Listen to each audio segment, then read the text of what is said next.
We are going to talk art. We're going to talk about history. We're going to talk about some brave entrepreneurs and what they've been through to bring us the Lawrence Gallery. So today I have with me Gary and Signe Lawrence. Thank you so much for being here with me. Thank you. Pleasure. Well, let's just start with some history. Let's go back to this newspaper That'd be article. great. That's a picture of Let me hold this up Yeah. and tell us what's going on here. Well, the top photo is me in 1977 when I opened the gallery, and you can see the landscaping that was around the gallery at that point in time was that one tree. And it was just a field. And then the second photo, the larger one, is 2007, is that right? Yeah, 30th anniversary. 30th anniversary of 2007, and that's me again standing in the same spot, only now there's water features and flowers and beautiful landscaping. Our landscaper is here in McMinnville and comes out all the time, and Yeah, he does a great it's job. really a wonderful job of landscaping. So we're coming up on your 40th anniversary, is that right? 40th That's right. anniversary. Started in, again, 1977, but the building was, you built it, it was brand new. Tell us about the building. Yeah, it was only brand new after I got through rebuilding it. you know, Okay. But the building that was in the late 1800s was a general store, and into the early 1900s. And at that point in time, there was really no road down this far in the valley, and even the road just expanded as the next farmer would come and need to improve it a little bit in order to get to his place. And so there was, it was a dirt road, and a foot of dust in the summer and a foot of mud in the winter. So vehicles couldn't go down there for the most part. So that was the horse and buggy days, and that was the sports car of the year, and the horse and wagon was the pickup. And it became a community center? Yeah, then it became, after the general store closed, then it became a community hall. What do they call it? It's kind of like a Grange. Grange Hall. Grange Hall is what it's called. Community hall if it's in a town, but if it's in the country, it's a Grange Hall, and that was, people come and tell me now, and have for years, that they met their spouse dancing on those same floors 65 years ago. So, and I've had it for 40 years now. 41 years, one to rebuild it, and 40 to be in business. Now you bought that to display your art. Well, my own sculpture. Here's one of my sculptures here that I don't know if that's... Yeah, we can get a shot of Yeah, that. We can see that. And that I still make. I've always been an artist. People ask me if I've been an artist all my life. I tell them not yet. My studio is across the parking lot from the gallery, which parks about 40 cars or something, and I still work constantly in my studio making sculpture, as well as working on The building. the building. And your medium is metal, Yeah. welding. It's fabricated metal, so it's Yeah, that one's bronze. yeah, it's a real different kind of sculpture, and was very different at the point in time when I started doing it. And so you had a collection, and you were telling me about your house is way out.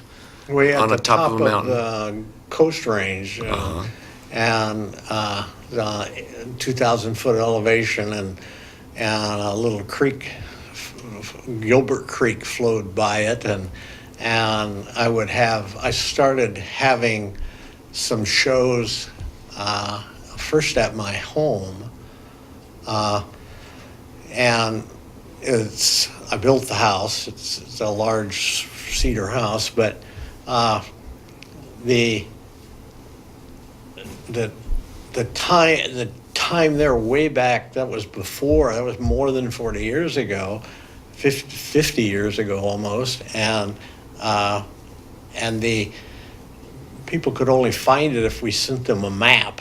And we'd have a huge gathering of people that would show every time I had a show. And after I did that for about 3 or 4 different years, and then friends of mine that were artists, other sculptors and potters and furniture makers would come and be there too. And then big restaurants would come down from Portland and have special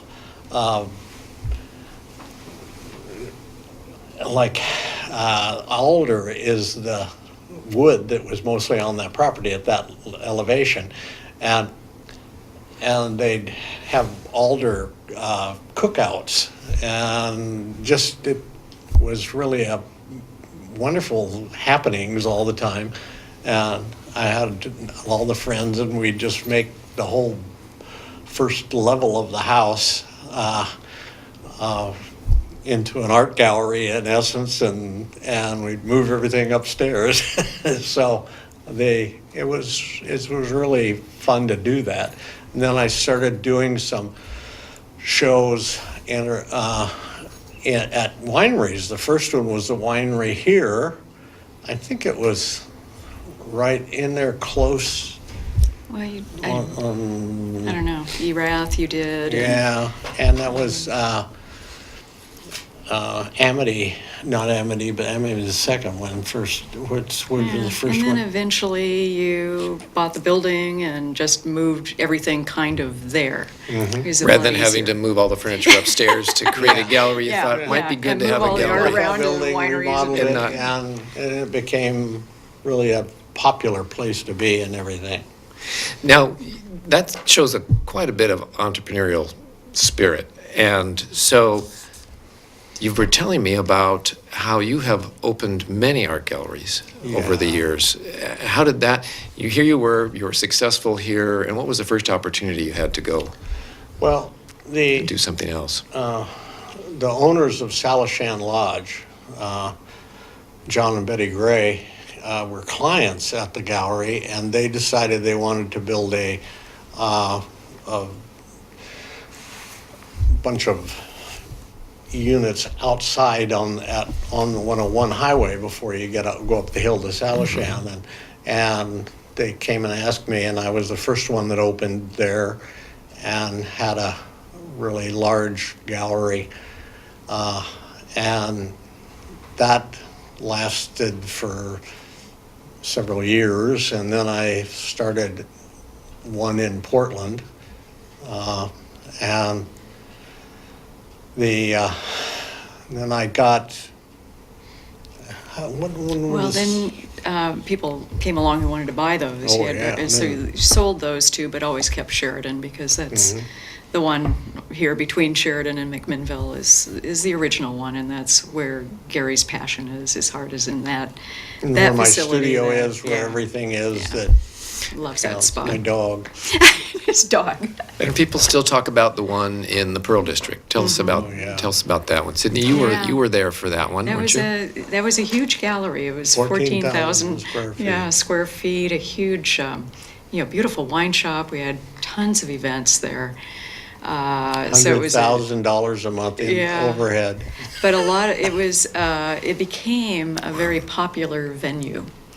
It was big enough to host a lot of events, and did that a lot probably 3 nights a week. We would have some, private event there, or performance there, or something. There were 2 major entrances, and one went through what the city called a pocket park that we developed there, because Gary always wants to have gardens and water features and display for outdoor art as well as indoor art. And it It was the 800-pound gorilla that ran our lives for about 10 years.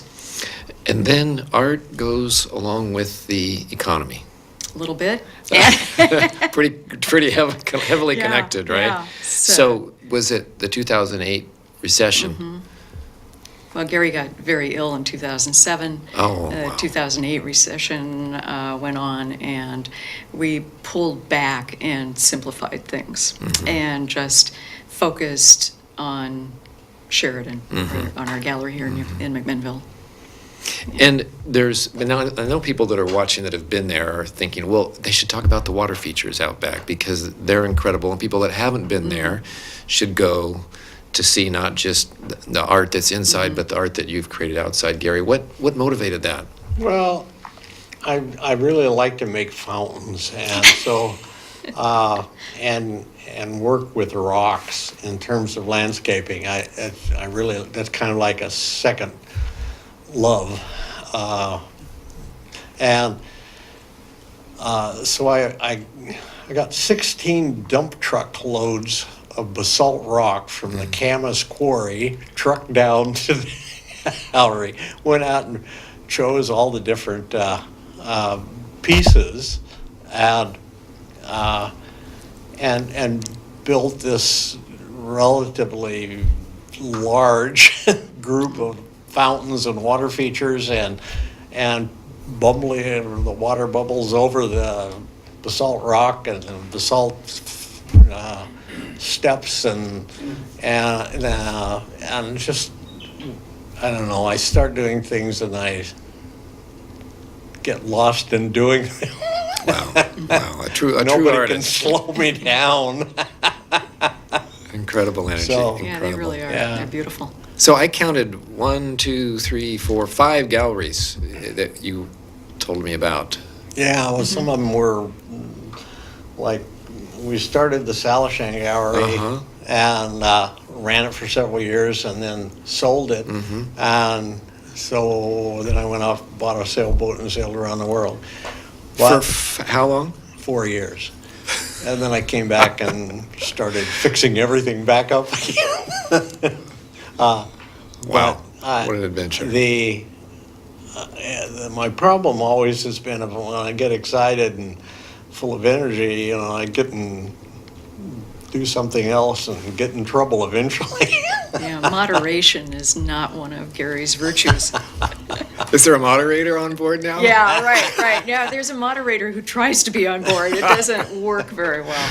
So, Well, we have surrounding us some incredible artworks. Let's kind of look at what we have here. Should we start with the paintings? Sure. Maybe we've got this one behind you, Signe. How are we Yeah, this gonna is- get a shot of that? Neil, you're gonna zoom in. Great.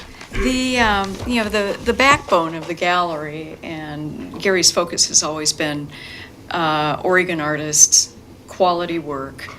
This is a young Oregon artist, Jennifer Deal, who does, I love her, still life. She also does landscape art and wonderful urban scenes. So she is one of our many artists who's been with us. This has a real vintage feel to me. It does. And She's yet been- it's a modern piece. And she's in her early 30s. Has taught a couple of workshops at the gallery. Always has a show once a see your year. hand when you put it over They're there. very popular. Pardon me? you see your hand when you put it Oh, over there. sorry about that. Okay. I know. She pays a lot of attention to light and setting the mood in her paintings, and it does have that nostalgic feel to it. All right, let's see if we can shift to the one behind me. Tell us about Then this what we have is- here. Maybe I'll just get Yeah. out of the way.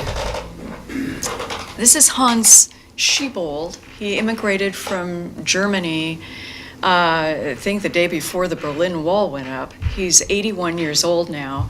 Originally went to Connecticut and taught at Wesleyan College there. Gradually made his way. He's been in Oregon almost all his, the rest of his life. Will never leave Oregon. And he's 81 now. He's been with the gallery 35 years, thereabouts. Well, actually, probably a little longer. Maybe than that, longer, at almost least the whole 35. time. Yeah. He's He's in museums, he's very well known, and has a technique unlike anyone else. I'm seeing a landscape, maybe a lake and some trees and mountains behind it. This is what he would call his implied landscape. Implied Very landscape. loose. He has some landscapes that are a little more literal, and then some that are more abstract. Well, before we move on to the other objects, let's talk about paintings. You have a display, you have a show going on right now that you've had off and on for a few years. Tell us, Dali? yes, tell us about how that. Okay. How did Salvador Dali come to McMinnville? Well, it all started with Gary 30 years ago, 35 years, 40 years ago now, when a friend of his who was an agent for this collection was visiting his father in Portland and looked up Gary. We spent the evening together. He said, well, you know, this show from the Museum of Surrealism in Melun, France, has, you know, and it's in major metropolitan areas around the world. It was most recently in Singapore, but it had never been shown in the Western United States outside of a brief period in LA. And he, you know, looked at our Portland gallery. It was huge, and he said, you know, we ought to try the show here. And it was tremendously successful. And in the course of that show, which was supposed to be 2 months, but because it was so well received in Portland, we had it for 2 years, and then allowed actually to keep parts of it as long as we want. We got to know, and I've become quite good friends with the daughter of the publisher, who is now the president of the Museum of Surrealism.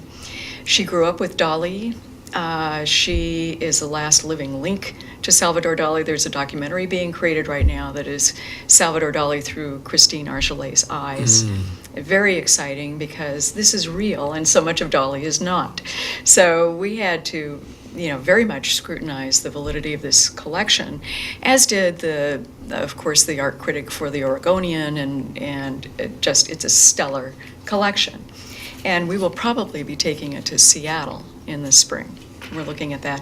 I did bring a Dali, but I didn't unpack it. So, would you like me to? Should I go back and you ask Gary a question while I unpack Yes, the Dali? Gary, why don't you tell us about this ring while she goes and gets the Dali? Oh, yeah, this is Let me- Jeannie Ritz. let me- Just a beautiful Now, ring. say that. Who does that? Who's the artist again? Jeannie Ritz. And so she's been our prime jeweler for many years. And this piece is about a little less than $10,000. But it's just a little one-horse job in her studio at home. And people who sell jewelry to worldwide and go to all the big jewelry places in stones. I'm talking about the stones and things that are in the jewelry, not the jewelry itself finished.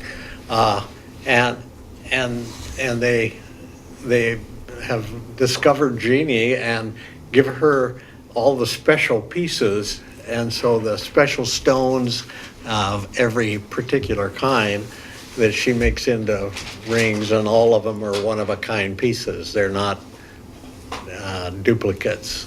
Beautiful. Absolutely beautiful. All right. Well, let's see. What's another one you'd like to bring over here and talk about? Well, I think this young man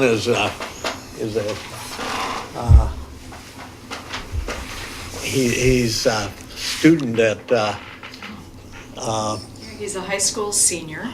high school senior, a student at the At the Delphian School. Delphian School. And one of the things that Gary has always done and has a reputation for is spotting young talent and helping those artists who are very serious and very talented become full-time artists. And he is enjoying a lot of popularity. He's been very well received at the gallery. His parents are thrilled, and He's thrilled too. He's thrilled too. It's Because very- you're saying these sell. every day. Yes, they do, Yeah. and you know, it's very empowering. for They're him. less than We like- $100, less Yeah. than $50, many of them, Yeah, so. they're beautiful. They're just it's- beautifully done. Wonderful. Really, Yeah. yeah.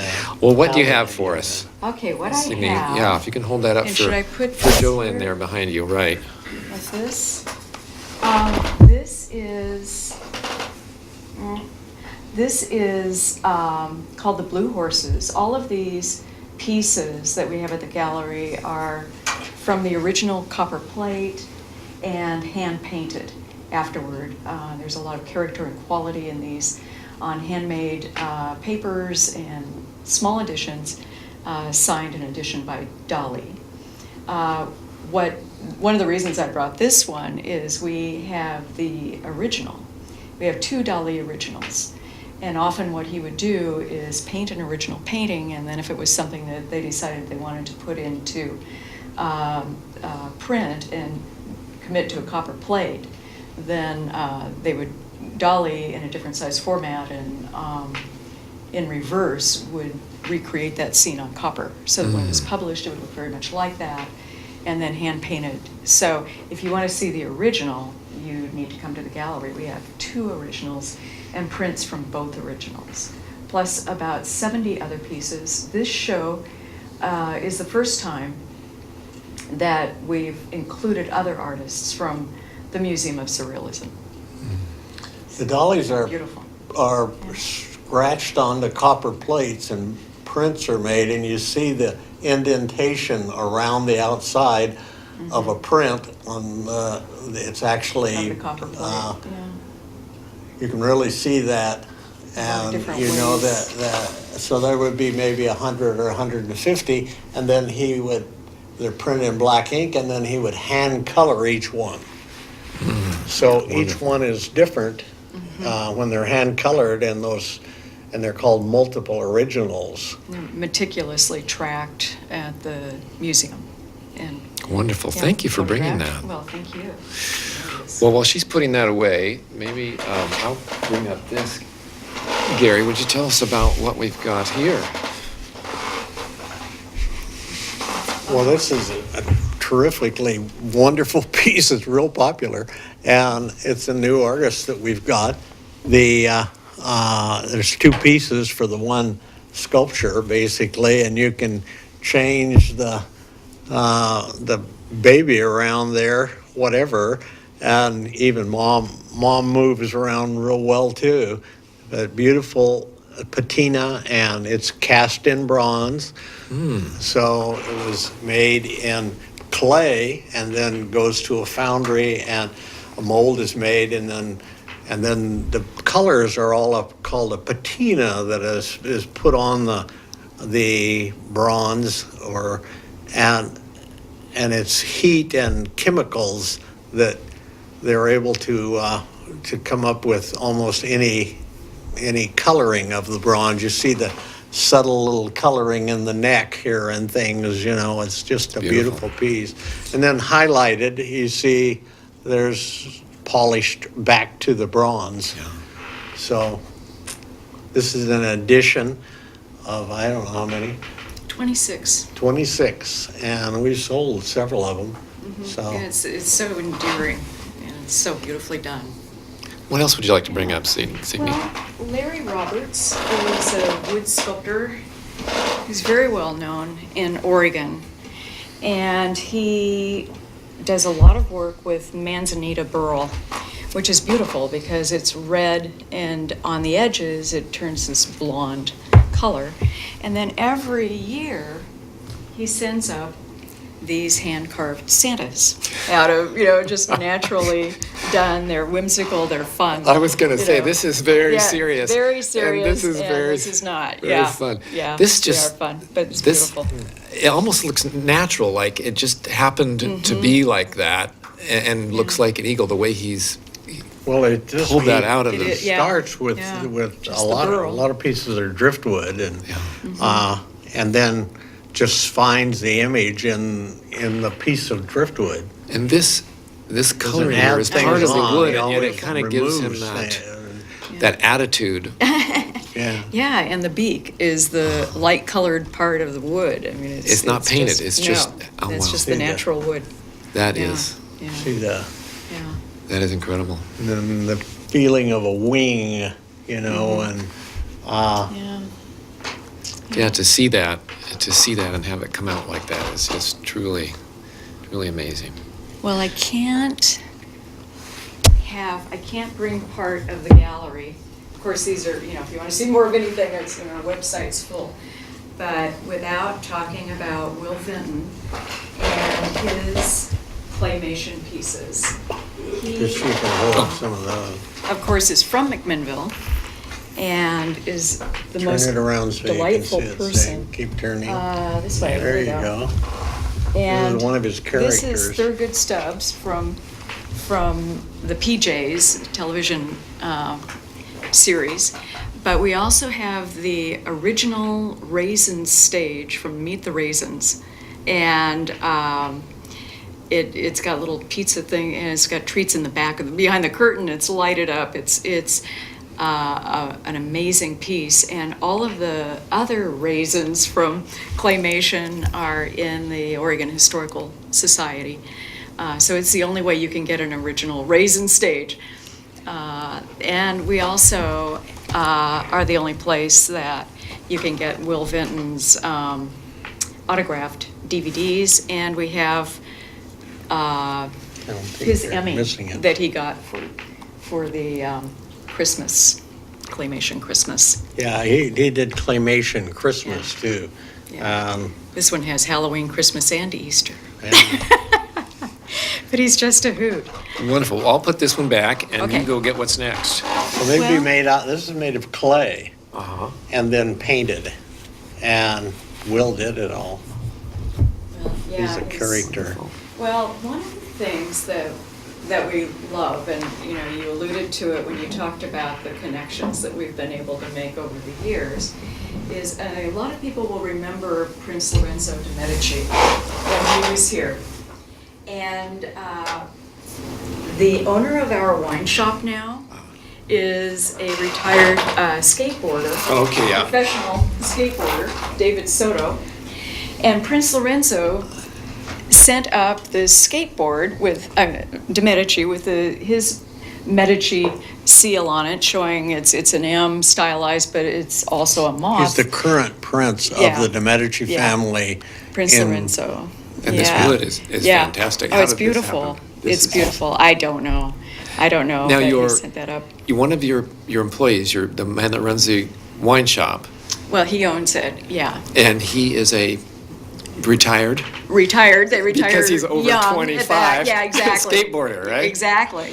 Professional skateboarder. Uh-huh. He has connections with, still with Angie's Kitchen and Red Bull, and he, in the wine shop, his focus is not sustainable, it's small, elusive, exclusive wines. And so he gets these very small vintages. He has one now that, highly rated, 91 or 2 in Wine Spectator. There are only 12 or 14 cases left of these, and they're beautiful presentation. Chocolates that you can only get here in Oregon. And he has some very nice plans for the 40th anniversary. So when you go to our website and look on the calendar, that'll be filling up for 2014. Wonderful. With a garden party in June, our annual garden party. But some very special events. In fact, Prince Lorenzo would like to come back to Oregon. He came to Oregon a year and a half ago for a show at the gallery, fell in love with the area, and wants to come back. If they want to go to the website, what's the best way to get there? LawrenceGallery.net. LawrenceGallery.net. LawrenceGallery.net. And we have, some videos there and different things that are fun to look at. Okay. Well, I think that's going to have to be the end of our show. We've gone through a half an hour just like that. And we didn't even get to look at all the pieces. Thank you so much for being here. So much fun. LawrenceGallery.net is where to go to find out about the events, and if they haven't been down, to find out where it is to come and see you. Well, thank you for all you've done over 40 years and beyond, bringing art to McMinnville and the area. Thanks for Thank being you. here today. Oh, it's our pleasure, and thank you for having us.